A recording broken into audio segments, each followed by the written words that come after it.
नमस्कार, आपका स्वागत है हमारा उत्तराखंड के इस खास पेशकश में। मैं हूं आपके साथ अनाया शर्मा। चलिए शुरुआत करेंगे बुलेटिन की। रुक करते हैं बड़ी खबर की ओर। अल्मोड़ा विधायक मनोज तिवारी ने धामी सरकार पर विपक्ष के विधायकों की उपेक्षा का आरोप लगाया है। प्रेस वार्ता के दौरान अल्मोड़ा विधायक मनोज तिवारी ने कहा कि अल्मोड़ा में विकास कार्यों को लेकर काफी सरकार के सामने मांग उठाई गई थी। सरकार की अपेक्षा की चलने उन्होंने हाईकोर्ट के वादा दायर किया था। विधायक ने कहा कि चीफ जस्टिस ने धार की तुरनी में और एनटीडी मोटर मार्ग को 1 सप्ताह में दुरुस्त करने के निर्देश दिए थे, जबकि काम पूरा नहीं होने पर 12 दिसंबर को सुनवाई की जाएगी।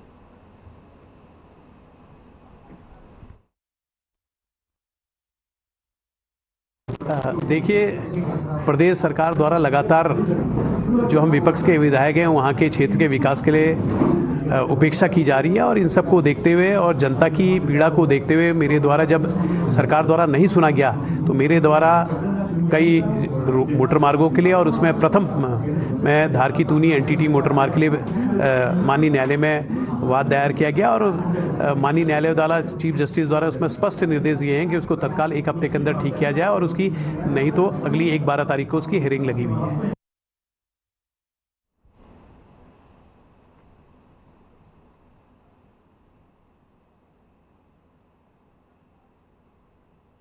पूरे देश में आयुर्वेद दिवस को मनाए जाने के साथ टनकपुर तहसील सभागार में भी राष्ट्रीय आयुर्वेद दिवस को भव्य कार्यक्रम के साथ मनाया गया। कार्यक्रम की अध्यक्षता विधायक दीपक रजवार ने की। वहीं इस दौरान कार्यक्रम आयोजक सचिव एसडीएम आकाश ने और मुख्य वक्ता डॉक्टर मोहम्मद शहीद प्रभारी चिकित्सा अधिकारी मौजूद रहे। वहीं इस कार्यक्रम में कई विभागीय अधिकारियों ने अपनी मौजूदगी दिखाई। वहीं सहित लगभग 100 से अधिक लोगों ने राष्ट्रीय आयुर्वेद दिवस कार्यक्रम मनाया और इसमें हिस्सा लिया।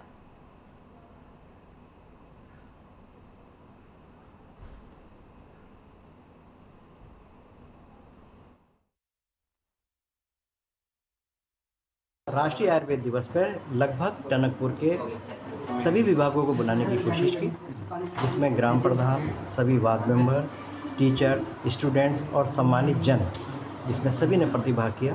करीब 100 से अधिक लोग प्रतिभागी रहे इसमें। और जो हमारा राष्ट्रीय मिशन आयुष और आयुष एवं आयुष शिक्षा का जो कॉन्सेप्ट था आयुर्वेद दिवस का, राष्ट्रीय आयुर्वेद दिवस का, तो उस पर हमने जो 3 कॉन्सेप्ट थे, हेल्थ फॉर एवरीवन, इसमें आते हैं health for students, for farmers and for public. और इसमें हमारे माननीय मोदी जी ने भी इसको लेके बहुत ही ज़्यादा स्टैंडर्ड तरीके से और बहुत ही अच्छा प्रोटोकॉल तैयार किया गया है।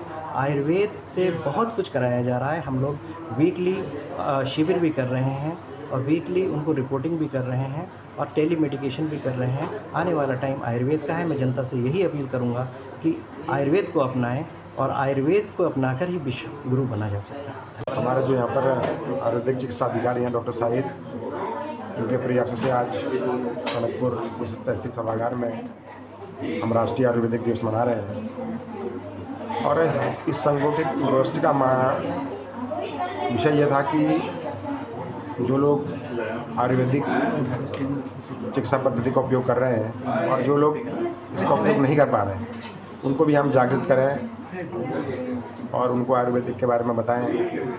इसी क्रम में ये संगोष्ठियाँ आयोजित की गई थी और बहुत अच्छा सुंदर व्याख्यान रहा डॉक्टर साहिब जी का। और सभी लोग निश्चित रूप से टनकपुर क्षेत्र के लिए विशेष है, क्योंकि अतिशीघ्र हमारे इस क्षेत्र में 50 बेड का एक आयुर्वेदिक हॉस्पिटल बनने जा रहा है, जिसके लिए भूमि का चयन भी हो गया है। और निश्चित रूप से आयुर्वेद का आने वाले समय में हमारे टनकपुर और चंपावत जिले के लोगों के लिए बहुत बड़ी खुशखबरी।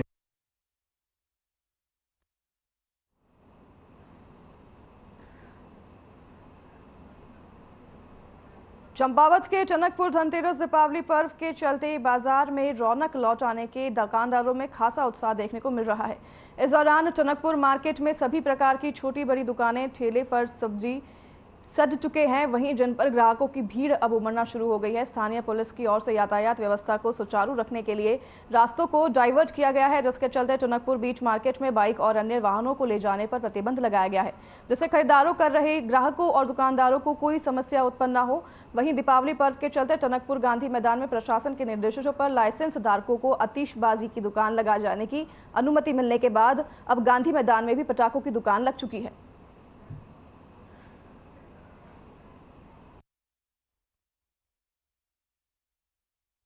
इस साल पिछले साल के मुकाबले काफ़ी अच्छी रौनक है बाज़ार में और काफ़ी ग्राहक जो है ख़रीदारी करते हुए नज़र आ रहे हैं।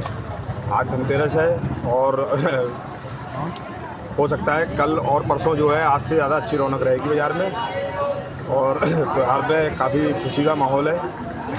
बाज़ार जो है बढ़िया चल रहा है और शासन के निर्देशानुसार हम लोगों को ये फायर आग बुझाने वाले के लिए रखा गया है और 2 बाल्टी पानी और रेते वगैरह के लिए कहा गया है। वो हमने सारी व्यवस्था कर रखी है और हो सकता है कि कल परसों में दुकानदारी और अच्छी होगी। दाम तो सर पिछले साल से इस साल कुछ बहुत तेज़ हैं, 30 से 40% की बढ़ोतरी है और हो सकता है क्या कहते हैं दाम ठीक ही ठाक दें दुकानदार लोग, क्योंकि अब फिर से दुकानें ज़्यादा लगी हैं पिछले साल की अपेक्षा। ये प्रशासन द्वारा निर्धारित स्थल है गांधी ग्राउंड, इसमें सबकी आतिशबाजी की दुकानें लगवाई गई हैं और इनको दुकान में अग्निशमन संबंधी सुरक्षा व्यवस्था रखने के लिए कम से कम एक अग्निशमन यंत्र, फायर एक्सटिंग्विशर, 100 लीटर पानी और 2 कट्टे रेत के प्रत्येक दुकान पर रखने के आवश्यक निर्देश दिए गए हैं। उसके अतिरिक्त कोई भी व्यक्ति विकलांगों को या बच्चों को आतिशबाजी नहीं बेचेगा और न ही दुकान में बैठाएगा।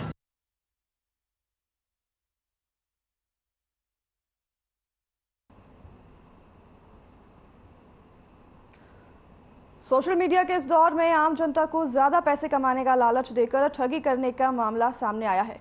उत्तराखंड एसटीएफ और साइबर क्राइम पुलिस ने 2 विदेशी नागरिकों को गिरफ्तार किया है, जिसमें एक पुरुष एक महिला शामिल है। बताया जा रहा है कि महिला अभियुक्त भूटान और पुरुष अभियुक्त तिब्बत का रहने वाला है, जो दिल्ली में एक घर में रहकर लोगों को फोन करके उनसे ठगी करते थे। एसटीएफ ने जानकारी देते हुए बताया कि इन दोनों के खातों में अब तक 22,79,260 रुपए की धोखाधड़ी की जानकारी मिली है। गिरफ्तार दोनों अभियुक्त के पास से 82 सिम भी बरामद किए गए हैं। एसएसपी एसटीएफ आयुष अग्रवाल ने बताया कि देहरादून एसटीएफ को शिकायत प्राप्त हुई थी, जिसमें वर्क फ्रॉम होम के नाम पर लाखों रुपए की ठगी का मामला दर्ज किया गया था।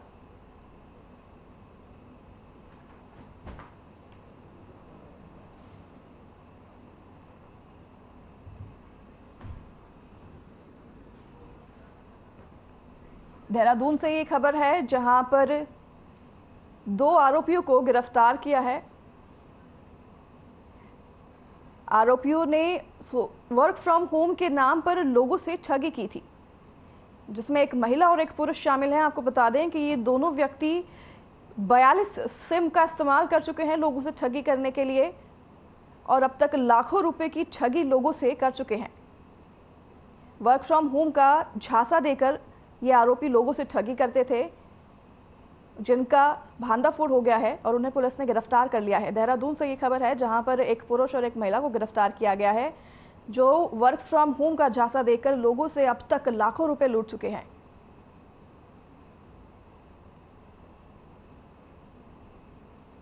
जैसा कि आप स्क्रीन पर देख सकते हैं, आरोपियों के पास से 42 सिम बरामद किए गए हैं पुलिस द्वारा और इन 42 सिमों का अलग अलग टाइम, अलग अलग समय पर इस्तेमाल करके ये आरोपी लोगों से ठगी करते थे और अब तक लाखों रुपए लोगों से ठगी कर चुके हैं। लोगों को वर्क फ्रॉम होम का झांसा देकर लोगों से इन्होंने कम से कम लाखों रुपए की ठगी की है।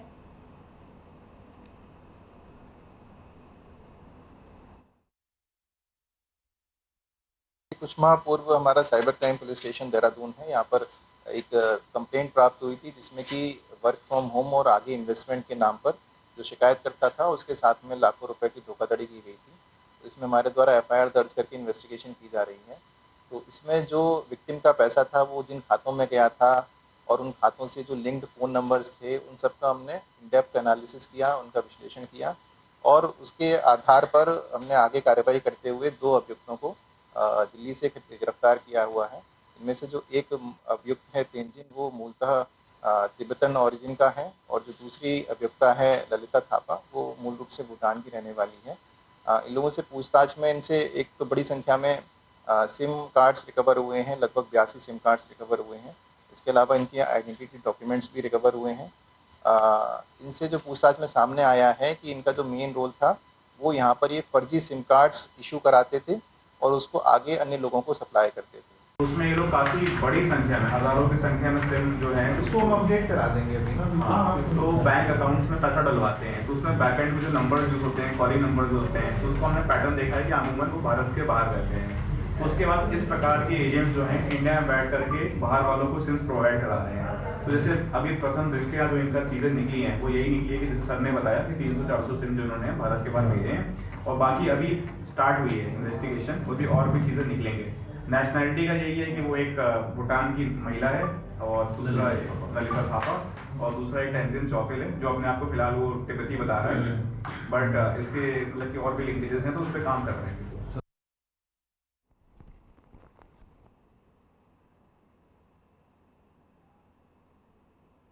देहरादून अस्पताल में मरीजों के लिए कोड की व्यवस्था भी लागू कर दी गई है। अस्पताल के सीएमएस डॉक्टर अनुराग अग्रवाल ने बताया कि दून अस्पताल उत्तराखंड का सबसे बड़ा अस्पताल है। इस अस्पताल में आसपास के क्षेत्र से लगातार मरीज आते हैं। ओपीडी में कई बार बहुत लंबी लाइन लग जाती है। इसके लिए क्यूआर कोड आभा आईडी के माध्यम से चलेगा, जिसने आभा आईडी को बनाया हुआ है। आभा आईडी को अगर कर कोड में स्कैन करते हैं तो उसकी रिपोर्ट सीधे दून अस्पताल में पहुंच जाएगी और खुद ही 5 जनरेट हो जाएगा।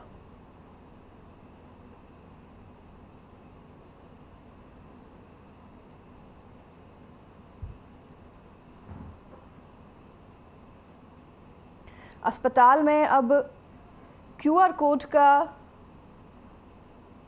सर्विस लाया गया है, जिससे लोगों को आसानी होगी। क्यूआर कोड के सर्विस से लोगों को अब पंच करने में आसानी होगी, जिससे लोग क्यूआर कोड स्कैन करके अपने आप ही अस्पताल में जाकर रजिस्टर कर पाएंगे। देहरादून के दून अस्पताल का ये वीडियो आप अपने स्क्रीन पर देख रहे हैं, जहां पर अब क्यूआर कोड लागू कर दिया गया है, जिसमें लोग स्कैन करके खुद ही पंच कर पाएंगे। मरीजों के लिए क्यूआर कोड की व्यवस्था लाई गई है दून अस्पताल में, जिससे लोगों की आसानी बढ़ेगी, मरीजों की आसानी बढ़ेगी, लोगों का पर्चा जल्द जनरेट होगा। लोगों को अब कतार में खड़े होकर इंतजार करने की प्रतीक्षा नहीं करनी पड़ेगी। लोग क्यूआर कोड को स्कैन करके खुद से ही अपना पर्चा जनरेट कर सकते हैं। जिस तरह से स्क्रीन पर दिखाया जा रहा है, क्यूआर कोड लगाए गए हैं अस्पताल में जगह जगह पर, जैसे मरीज स्कैन करके अपने फ़ोन से अपना पर्चा खुद ही जनरेट कर सकते हैं। दून अस्पताल की ये तस्वीरें आपकी स्क्रीन पर दिखाई जा रही है।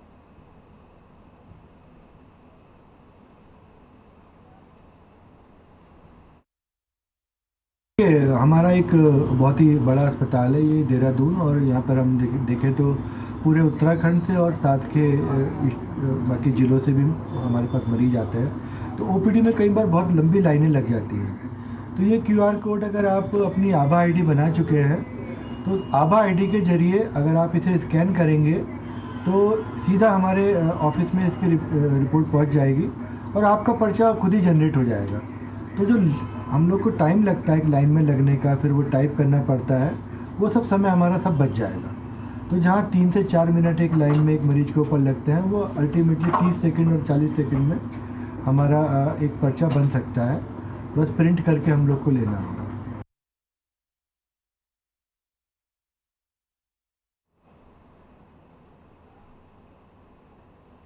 पौड़ी में दीपावली और भैया दूज त्योहार को शांतिपूर्वक ढंग से संपन्न करने वाले को लेकर कोतवाली में व्यापारियों के साथ बैठक की गई है। बैठक में उप जिलाधिकारी स्मृति परमार, सीओ सदर श्याम दत्त नौटियाल, प्रभारी निरीक्षक कोतवाली गोविंद कुमार प्रभारी, अग्निशमन अधिकारी नरेंद्र कुमार, अधिशासी अधिकारी नगर पालिका गौरव भाषिन आदि की मौजूदगी में त्योहारों में व्यवस्थाओं को लेकर चर्चा की गई। वहीं इस मौके पर जहां दीपावली में पटाखों की दुकानें रामलीला ग्राउंड में लगवाने के लिए स्टॉलों की व्यवस्था के साथ साथ स्टॉलों के अंदर पाले से बचाव के लिए संचित व्यवस्था किए जाने, फायर इक्विपमेंट, रेत, पानी को व्यवस्था के साथ ही फायर टेंडर लगाए जाने को लेकर राय शुमाती की गई। इस मौके पर पुलिस व्यवस्था शहर में किस प्रकार से रहेगी तथा शांतिपूर्ण ढंग से त्योहार संपन्न करवाने को लेकर भी व्यापारियों की भूमिका को भी तय किया गया।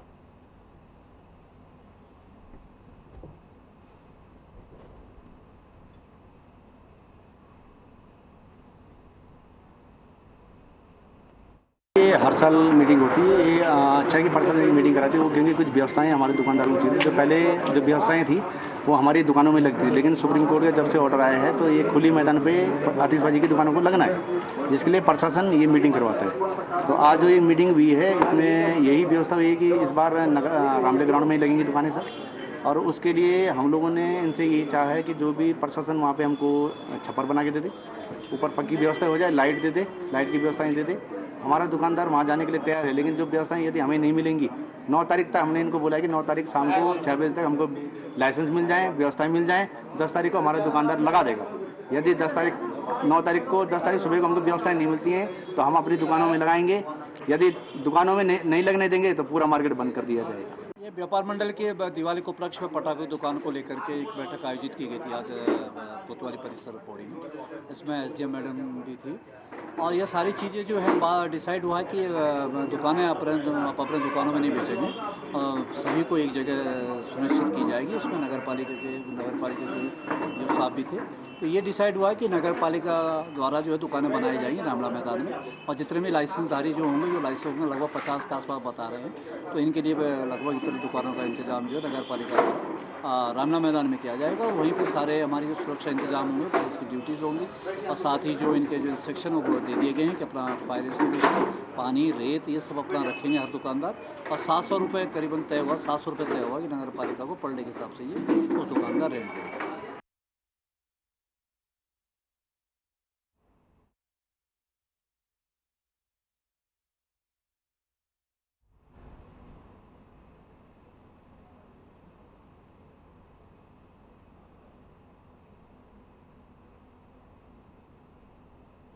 दमकल विभाग ने शहर में मानकों के अनुरूप पटाखे की फुटकर दुकान लगाने के लिए अब 200 व्यापारियों को लाइसेंस जारी किए हैं। वहीं ज्यादातर दुकान बाजार और आसपास के इलाके में मानकों के अनुरूप लगी हुई दिखाई दी। ग्राहक भी बाजार में खरीदारी करने के लिए पहुंच रहे हैं। हालांकि इस बार दीपावली पर पटाखे की बिक्री में ज्यादा जोर दिखाई नहीं दे रहा है। फुटकर व्यापारियों का कहना है कि सुबह से ही मौसम ठंडा है, इसलिए लोग उम्मीद के अनुरूप बाजार में खरीदारी करने के लिए नहीं पहुंचे हैं। Fire service officer Sunil Singh ने बताया कि बाजार में सभी सुरक्षा की व्यवस्था दमकल विभाग ने की है।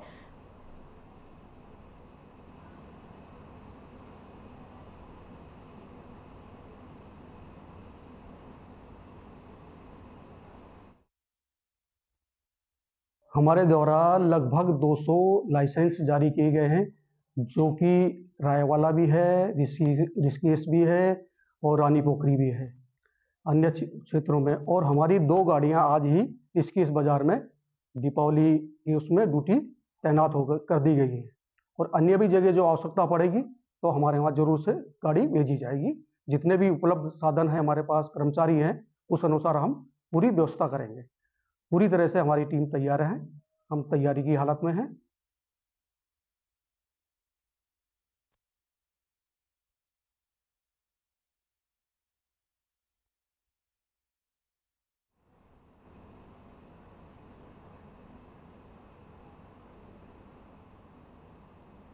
इस बार दीपावली का त्यौहार 12 नवंबर को धूमधाम से मनाया जाएगा।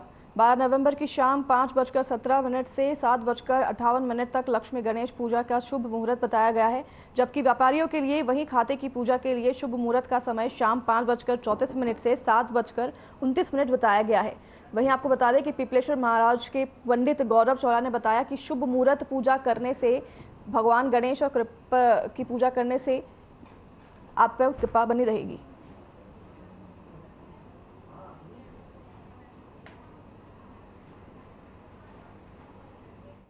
शुभ दीपावली 12 नवंबर 2023 शाम को 5:17 से 7:48 तक लक्ष्मी महापूजन का समय है। वही खाता का पूजन का जो समय है 5:34 से 7:29 तक का शाम के समय का वही खातों का पूजन का मुहूर्त है। जो शुभ है, भक्तजन महालक्ष्मी की आराधना करेंगे, जिसमें कनक धारा स्तोत्र श्री सूक्त का पाठ करने से माँ लक्ष्मी की अपार कृपा होगी और सभी के ऊपर माँ लक्ष्मी की कृपा बनी रहेगी।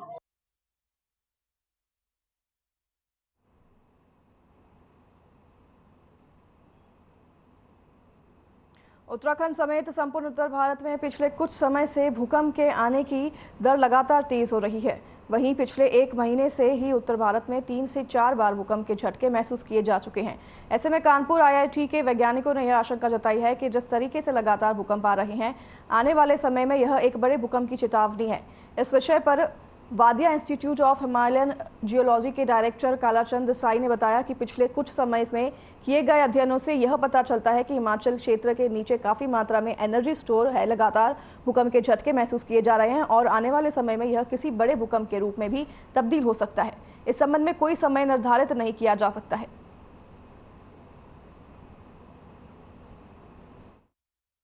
अभी जो हम लोग को उत्तराखंड का कुमायूं गाढ़वाल रीजन में और वेस्टर्न नेपाल में बहुत दिनों से मतलब बहुत 100 सालों में बहुत बड़ा earthquake, major earthquake and great earthquake आया नहीं है। लेकिन हिमालय का ईस्टर्न साइड में एंड वेस्टर्न साइड में बड़ा अर्थक्वेक आया था। तो इसमें अभी हम लोग जो GPS स्टडी और सेस्मोलॉजिकल स्टडी करते हैं उससे पता चला है कि सब सरफेस में काफ़ी मात्रा में एनर्जी एक्यूमुलेटेड है जो एक मेजर और ग्रेट अर्थक्वेक प्रोड्यूस कर सकता है। लेकिन हमारा पास ऐसे कुछ टेक्निक आज नहीं है जिसके वजह से हम बोल सकते हैं इतना बड़ा अर्थक्वेक कब आएगा। राज्य के नवनियुक्त राज्य स्तरीय जलागम परिषद के उपाध्यक्ष राज्य मंत्री एवं पिंडर घाटी के मूल निवासी रमेश सिंह गाड़िया राज्य मंत्री बनने के बाद पहली बार अपने गृह क्षेत्र का दौरा किया। राज्य मंत्री रमेश गाड़िया ने नई जिम्मेदारी मिलने पर पार्टी आलाकमान समेत मुख्यमंत्री पुष्कर धामी के प्रति आभार व्यक्त किया। वहीं साथ ही उन्होंने कहा कि लोकसभा चुनाव में फिर एक बार प्रधानमंत्री नरेंद्र मोदी के नेतृत्व में भाजपा 2024 का लोकसभा चुनाव जीतेगी।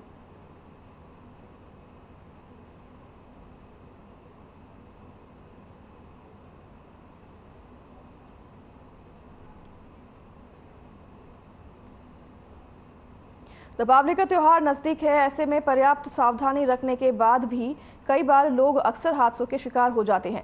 इसी के चलते देहरादून के CMO संजय जैन ने बताया कि इस बार अस्पतालों में व्यवस्था की चाक चौबंद करने के निर्देश दिए गए हैं और कोई भी पटाखे और फुलझड़ियों से जला हुआ केस यदि अस्पताल में आता है तो उनको बंद वार्ड में सभी सुविधाएं मिल सकेंगी। सभी अस्पतालों को अलर्ट मोड पर रहने के निर्देश दिए गए हैं। अगर कहीं भी किसी भी अस्पताल में जले हुए मरीज आते हैं तो प्राथमिकता के तौर पर सरकारी अस्पतालों में उनका इलाज बेहतर ढंग से किया जाएगा।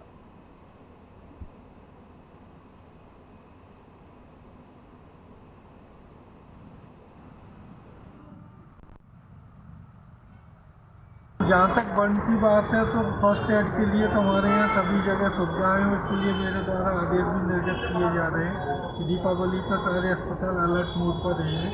तो जहाँ भी कोई भी इस टाइप के मरीज आते हैं जले हुए तो उनका प्राथमिक उपचार हम हर जगह जितने भी सरकारी अस्पताल हैं सभी में उनको दे पाएंगे।